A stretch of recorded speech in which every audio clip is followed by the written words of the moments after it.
কয়েকদিন আগে আমি একটা ভিডিও আপলোড দিয়েছিলাম আমার বোনের শ্বশুরবাড়ি যাব সেইটা নিয়েই। তো সেটার দ্বিতীয় পার্ট আর আমার আপলোড দেওয়া হয়নি বিভিন্ন ব্যস্ততার কারণে।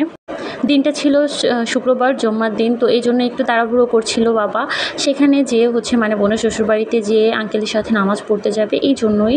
তো আমাদের বাজার থেকে আসতে একটু দেরি হয়ে গিয়েছে। সকালে আমি আর বাবা যে বাজারে গিয়েছিলাম, সেখান থেকে এসেছি। তারপরে নিজে রেডি হয়েছি, গোসল করেছি, বাবুকে রেডি করেছি।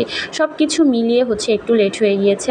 তো তারপরেও এই যে ওদের বাসাতে যেতে খুব বেশি সময় লাগবে না, 5 থেকে 7 মিনিট সময় লাগে। আর এদিকে আমাদের গাড়িটা এসে অনেকক্ষণ ওয়েট করছিল। সব কিছু মিলিয়ে এই যে বেরিয়ে পড়েছি। এদিকে বাবু দুষ্টুমি করছিল, সে তার ভাইয়ের কোলে যাবে, মানে নানা ভাইয়ের কোলে যাবে। আর ও সবসময় গাড়ির সামনে বসতে খুব বেশি পছন্দ করে, মানে সামনের ভিউটা নিতে হয়তো ওর খুব ভালো লাগে। আমরা যে বাড়িটাতে আজকে যাচ্ছি সেই বাড়িটা মানে আন্টিরা করে ঠিকই রেখেছে, কিন্তু সেখানে কেউ থাকে না। আন্টি আঙ্কেল দুজনেই আমাদের বাসার আশেপাশেই ভাড়া থাকতো।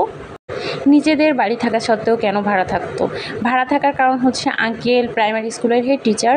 ওনার এই বাড়িটা থেকে যাতায়াতে বেশ সমস্যা হতো, কারণ এখান থেকে স্কুলটা ওনার দূর হয়ে যেত। এই জন্যই মূলত ভাড়া থাকতো। আর ওনাদের এই বাড়ির কাজটা পুরোপুরি সম্পূর্ণ করতে পেরেছিল না বিভিন্ন কারণে। এখানে ছোট্ট একটা বাড়ি করেছিল, সেখানে আপাতত থেকে সামনে 4 তলা ফাউন্ডেশন দিয়ে বাড়ি করবে, সেটার কারণে বাড়ির কাজে ওভাবে হাত দিয়েছিল না। মানে তার আগেই এখান থেকে ওনারা চলে গিয়েছিল, যাতায়াতে খুব সমস্যা হচ্ছিল। তারপরে এখানে আবার ওনারা চলে এসেছে, কারণ ওনারা বাড়ির কাজে আবার হাত দিবে।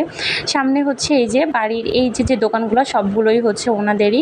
এই দোকানগুলো সব ভাড়া হয়ে গেছে, সামনের মাস থেকে দোকানগুলো চালু হবে।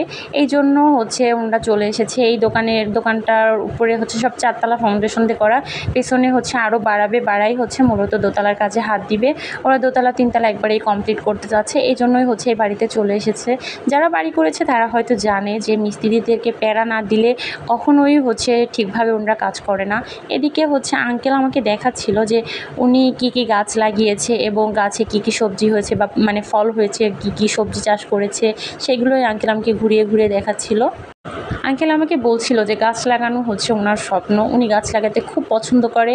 উনি আস্তে আস্তে করে মানে ওনার স্বপ্নগুলো সব বাস্তবে পরিণত করছে। উনি বলছিল যে আমার ছোট্ট একটা বাড়ি হবে, মানে বিভিন্ন গল্প উনি আমাকে বলছিল, আমার শুনতে বেশ ভালো লাগছিল।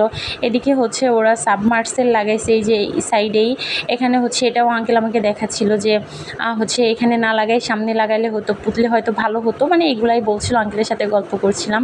এদিকে আন্টি অসুস্থ থাকার কারণে বাইরে থেকে লোক এনে আজকে রান্না করেছে। আন্টির 2টা বেটার বউ মানে হয়েছে কি, বড় যে ভাবি, মানে আমার মেঝো বোনের যে বড় যা, সেই ভাবিটা অসুস্থ এবং ওনার মানে রোজা ভাঙার পরপর সবাই অনেক অসুস্থ হয়ে পড়ছে। ওনার আবার ছোট্ট একটা বেবি, আমার মেঝো বোনও পারবে না ওভাবে রান্না করতে।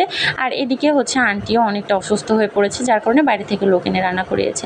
এদিকে আন্টি আমাকে টেস্ট করার জন্য অনেকগুলো মাংস দিয়েছিল, সেগুলো আমি সবগুলো খেয়ে ফেলেছি, আমার একটু ক্ষুধা লেগেছিল। আর এই যে এদিকে কিছু নাস্তা দিয়েছিল, ওই মাংসগুলো খেয়ে আমি আর নাস্তা করতে পারি নাই, কোনো কিছুই খাই নাই। তো এদিকে আমার বাবুটা ফটোশ্যুট করছিলাম। তো ওর কিছু ছবি তোলা শেষ করে আমরা খাওয়া দাওয়া করতে চলে এসেছি।